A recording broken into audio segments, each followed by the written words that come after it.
we're similar beings, we're free spirits, and we don't fit in, the two of us. And I would love to see a lot more of that, not just because I personally love Alicia and would love to work with her more, but I think that they could have a rambunctious time together, those two. Hello, how are we? Hi, we're great. Yeah, Thank how you. are you?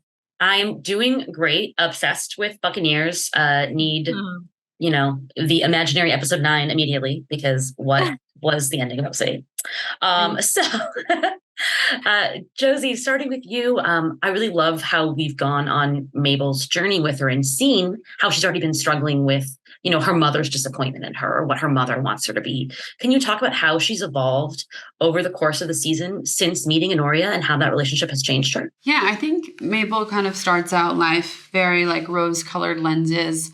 I don't think anything seems all that deep to her. And then I think meeting Honoria, she kind of gets hit with this wave of reality of like, what does it actually mean to be a girl that is interested in girls in the 1800s? And all of that kind of comes down on her. And of course, with her mother's relationship to her as well, I think that she finds herself. I think she starts, really sticking to what she really wants to do and who she really wants to love, which is Honoria, despite her mom and society's expectations of her throughout the first season, which I think is a pretty big arc for a young girl to have. Yeah, absolutely. And Mia, similarly, I feel like Honoria really was like in a shell when we meet her. And now she's been able to be brave enough not only to express her feelings to Mabel, but even to reach out to her brother, to Richard, and say, I know what you've gone through and I know what you need to do with our family. Can you talk about that moment really and how, this dynamic between the two of you has really helped her step up? It's interesting because at the beginning we obviously meet her. She's very cold, quite very closed off and extremely British and very reserved.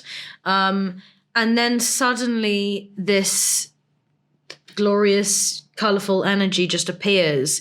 And I think it really helps her to probably connect to some feelings and some thoughts that maybe have been suppressed away or hidden or just not pushed to the side, I'll think about that tomorrow sort of thing.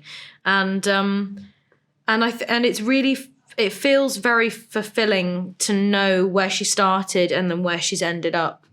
I'm really happy that I could be part of bringing a story like that onto the screen. And then it also does feel like there is a moment, though actually there was a scene that I don't think has actually ended up in the final cut, where I do have a conversation with Richard about his relationship with Conchita and also my relationships. And I think that I think her awareness of connection to other people she's allowing that to happen. And I was really pleased with that. We've gotten to see this romance blossom over the course of the season, but at the same time, the Buccaneers themselves have been somewhat separated.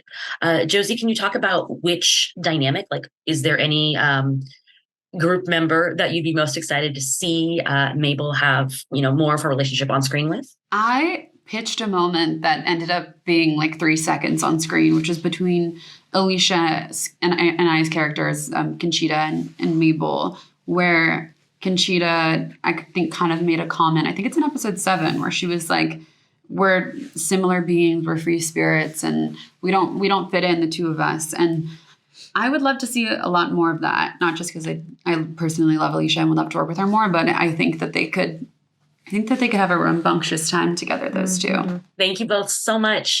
You are fabulous. The show is so good. Edith Wharton is proud. Thank you.